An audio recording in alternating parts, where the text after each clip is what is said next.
one up on Bozy, and in order for him to tie you, they have to do the Vergil. Wouldn't he want to get even? Wouldn't he want to get even? Absolutely. I'm sure he's going to listen to this. He's going to hear this, and he's going to definitely respond. We're going to love to get even. I'm sure he would love to get even. I know he's not a runner. He's not afraid. so let's do it. You know, we either tie 1-1 or I could be up 2-0. Robert Garcia is urging Bozy Ennis to settle things once and for all by making the Vergil Ortiz versus Jaron Ennis fight happen immediately. He insists Ortiz is fully prepared and confident enough to knock Bozy out. Looking ahead, Garcia believes the circumstances are gradually pushing Ennis toward an inevitable showdown with Ortiz.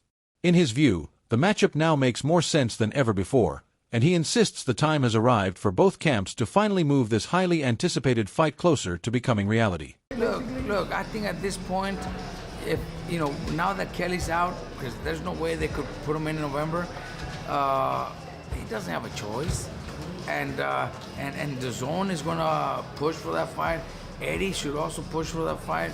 We're pushing for that fight. So there's no excuses. You know, I know as a trainer also, you know, I know that you know, that's his son fighting. So he also wants him to maybe have a few more fights, just like any dad would choose for. Adding to that perspective, Oscar De La Hoya believes the path has become much clearer for Ennis and Ortiz to meet before the end of the year, especially with several other top contenders already committed or unavailable.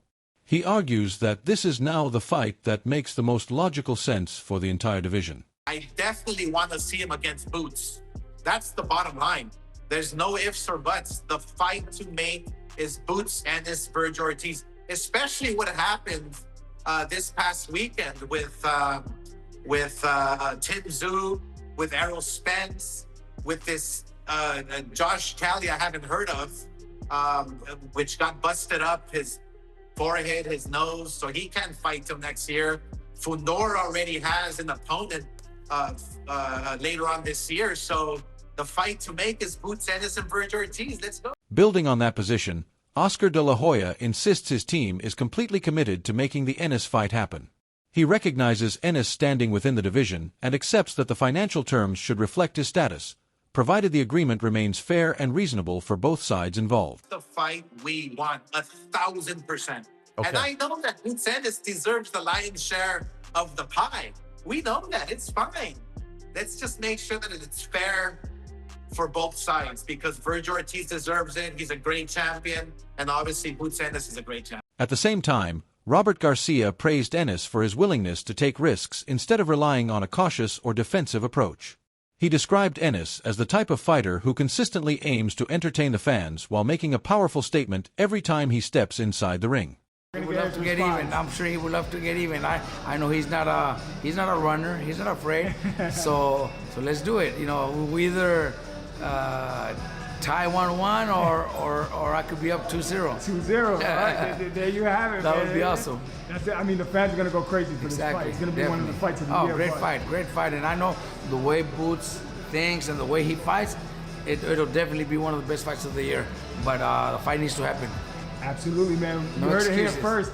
From Ennis' point of view, he made it clear that Ortiz remains a possible future opponent, but his immediate priority is collecting additional world titles. He believes a showdown with Sebastian Fundora is the bigger fight for the division at this stage, and remains fully confident that he can defeat Ortiz whenever that opportunity eventually presents itself. How about Vergil Ortiz? Is that a fight that still interests you? Yeah, it's still on the table, but right now we collecting belts right now. You know? So belts on the priority. We locked in on the belts right now, and I feel like the 2 guys on the belts is a bigger fight right now. Even Fundora, I feel like Fundora is a bigger fight. Everybody want to see that. I don't feel like nobody. Vergil Ortiz, yes, a good fight. I feel like it's not like dying down. Nobody really want to see it because I'm gonna beat him. I'm gonna knock him out. They're gonna be like, he was telling me. They already seen it now. So I'd rather fight the tall guy that y'all think is this monster and get him out of here. Then I'll run through the whole division. Offering a different perspective, one analyst insists Ortiz is no longer first in line after previous negotiations failed to produce a fight. He argues that Team Ennis has now shifted its attention toward other opportunities, meaning Ortiz may have to wait until another chance becomes available. So is Vergil probably up next for Boots? Man, no. You know the reason why? Because all that stuff Vergil was doing, it had to be in the act. Now him and De La Hoya back together, talking about fighting Boots and all that. Y'all made us wait. We wanted to fight right then. You know what I mean? You had us around waiting, and now y'all back together. You know what I'm saying? So, you know what I mean? You going to have to be on the back of the head, at the end of the line. He's at the end of the line now? He's going to have to be at the end of the line. You had us waiting all this time, and you didn't want to fight. As the debate continues, another analyst believes the negotiating leverage has gradually shifted in Ennis' favor as Ortiz's future with Golden Boy appears increasingly uncertain. He argues that pressure is now building on Oscar De La Hoya to secure the fight, even if it requires making financial compromises to finally get the agreement over the finish line. Now the ball is in Jaron Ennis' court. And Oscar got to make something shake since he knows now that Vergil is willing to part ways with him. He attempted to part ways with Oscar, and Oscar knows this, right? Now Oscar is desperate to give Vergil the fight that Vergil wants, which is Jaron Boots Ennis. He's desperate. And so now he's saying, oh, we can make the fight happen with Jaron Boots Ennis, and we'll concede to him being the A side. Right. Now he's willing to concede to Jaron Boots Ennis being the A side and making all the money. We know he deserves the biggest share of the pie now. Looking beyond the negotiations themselves, one analyst argues that Sebastian Fundora now occupies the strongest position among the division's leading contenders.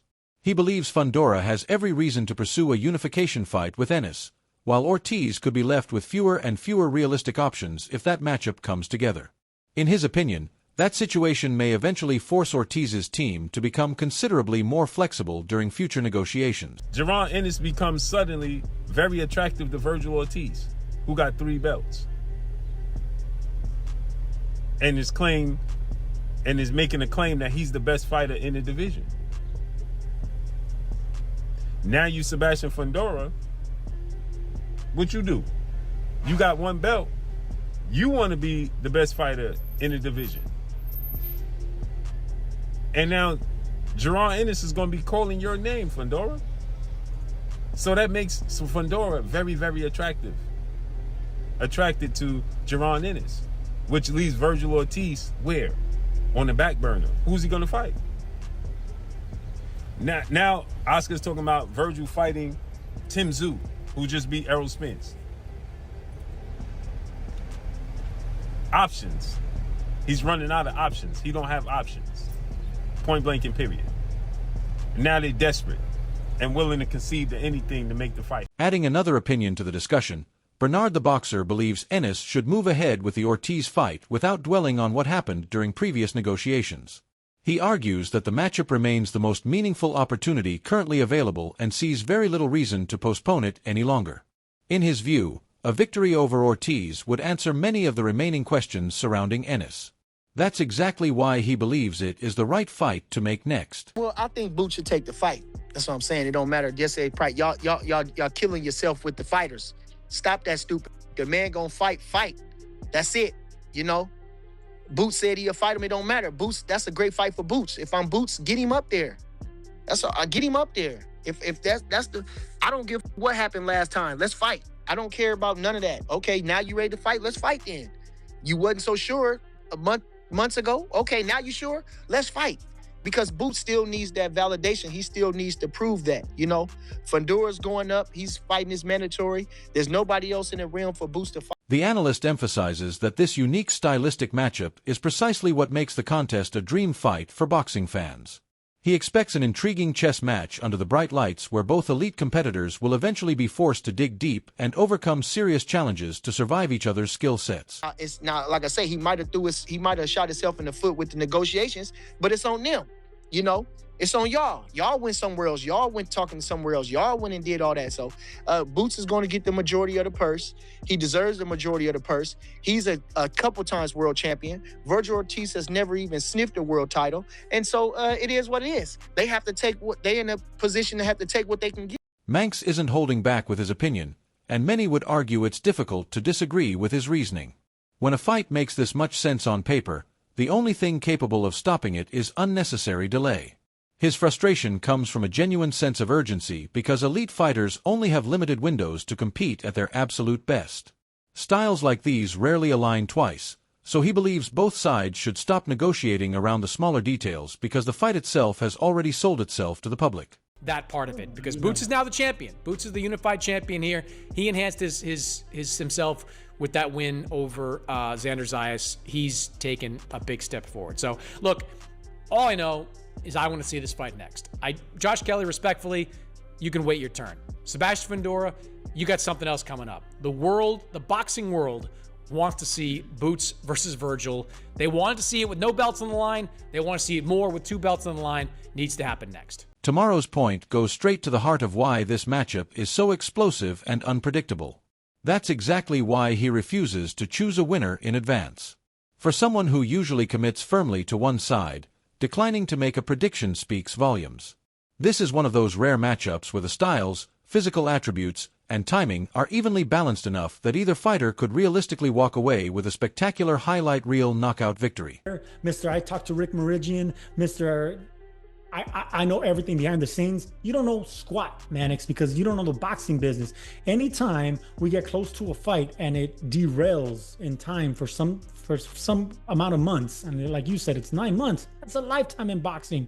They're gonna want another quick tune-up before they get in the ring, because it's a tune-up, it's another payday, and it's an opportunity to get an upper hand on Boots, because Boots is the one that's white hot. All right, he's the one that people remember from that Zayas victory. It was all over the media, the talk shows, and all that. So Boots has an advantage over Vergil right now. But if Vergil comes back and knocks him, B-, C+ type guy, then you can even out the playing. Vergil Ortiz's trainer, Robert Garcia, also shared his thoughts on the heavily rumored clash between the division's top champions. Without any hesitation, he delivered his clear and confident breakdown of who he believes would emerge victorious if Bozy Ennis and Sebastian Fundora eventually meet inside the ring.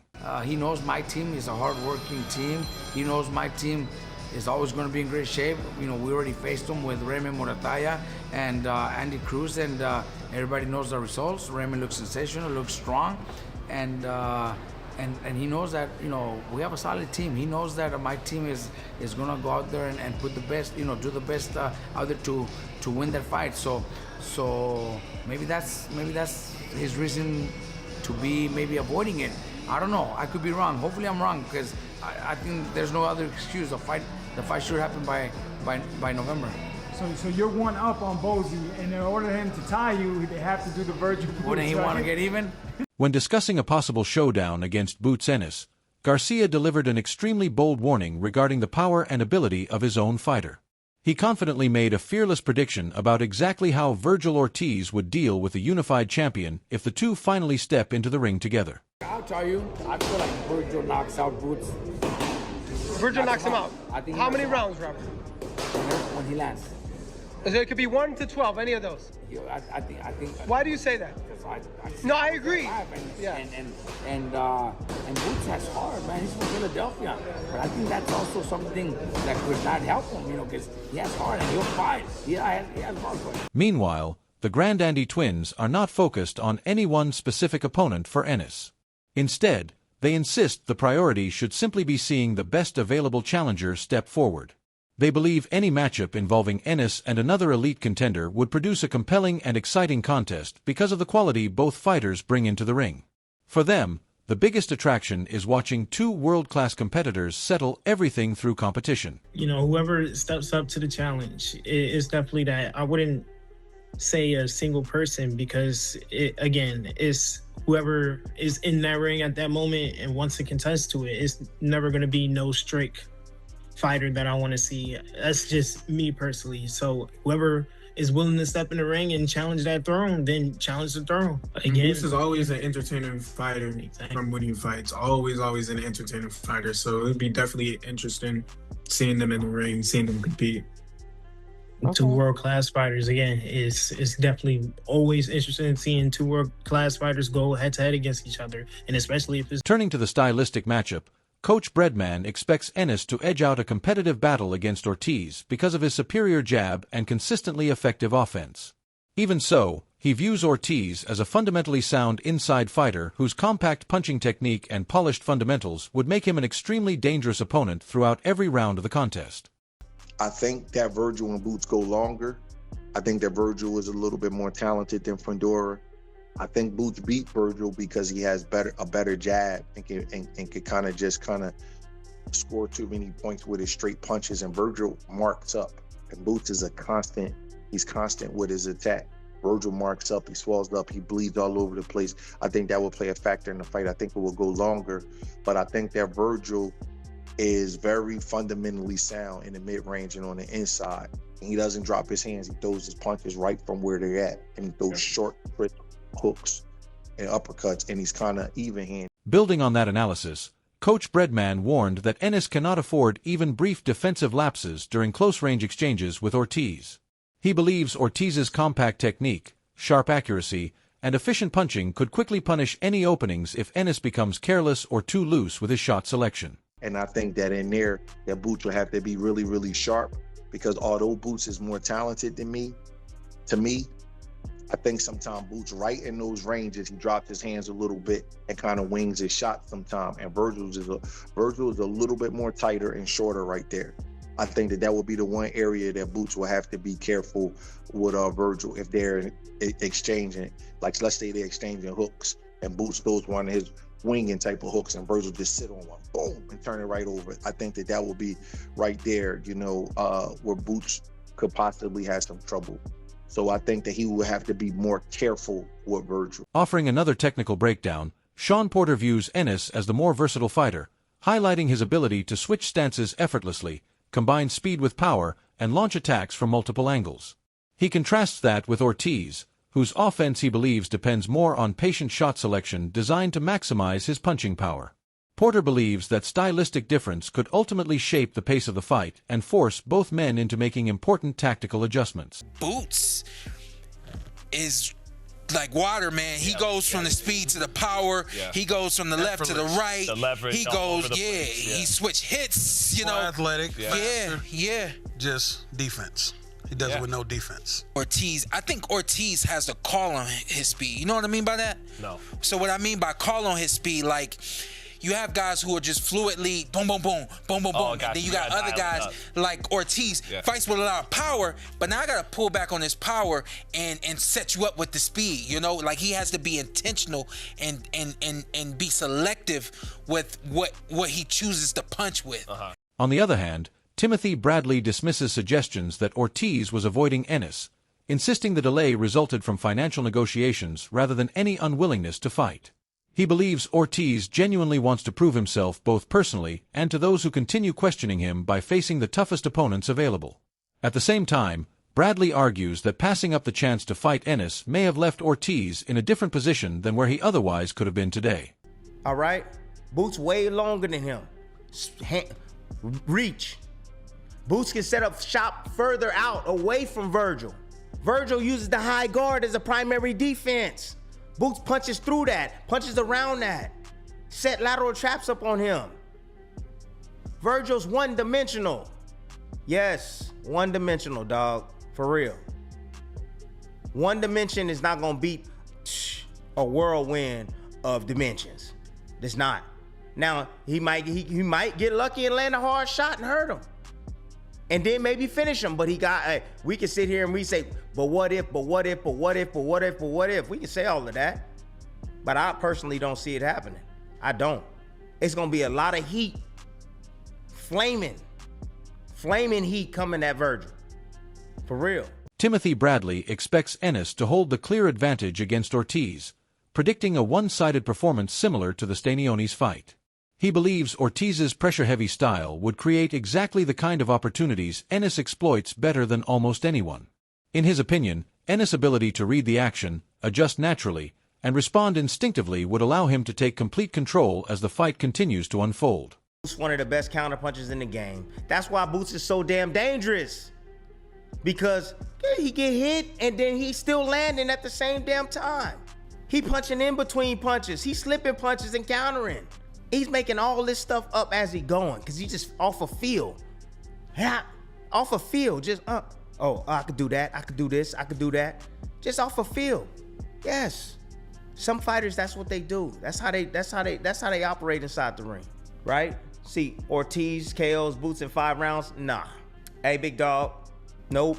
Go back and watch the Madrimov. Looking at the matchup from another angle, Sean Zittel expects a potential Ennis versus Ortiz clash to become one of the most entertaining fights the division can possibly deliver. He points to Ortiz's combination punching and underrated hand speed as qualities that would naturally push the contest into a fast-paced battle. Rather than attempting to outbox Ennis from long range, Zittel expects Ortiz to embrace an all-out firefight from the very opening bell. That's an amazing fight because Ortiz brings, he's not known for his velocity, but he does bring really good punching velocity, aka speed, and he's an incredible combination puncher. And he's not going to make the mistake of what you're saying of trying to outbox Vergil or Jaron Ennis. He's going to make it a firefight and go blow for blow. And oh my God, on paper, what a fight that should play out to be. And he has more firepower. Even so, Sean Zittel believes Ortiz could gain confidence from several moments where Ennis has appeared vulnerable during recent fights. He expects Ortiz and his team to carefully study those sequences in search of weaknesses they may be able to exploit. However, Zittel also cautions that recognizing openings on film is completely different from dealing with Ennis once the action begins. In his opinion, the true challenge only becomes obvious after the opening bell finally rings. Ortiz who's licking his chops. Oh, if I land those same shots like Xander Zayas did, I'm going to take it a step further and knock him out. Just like Xander Zayas, if this guy Jukajan, who's not the fighter I am, is giving all these angles and frustrating him and making him reach, then I'll take it another step further and until you get in there and it's not that. You know, just because, yeah. You get in there. The debate continues to grow stronger, and now all eyes are focused on whether Ennis and Ortiz will finally share the ring before the year comes to an end. If this highly anticipated fight gets made, who do you think wins? Jaron, Boots, Ennis, or Vergil Ortiz Jr.? Share your prediction in the comments below, and if you enjoyed this video, don't forget to like, subscribe, and turn on notifications for more boxing news, updates, and expert analysis.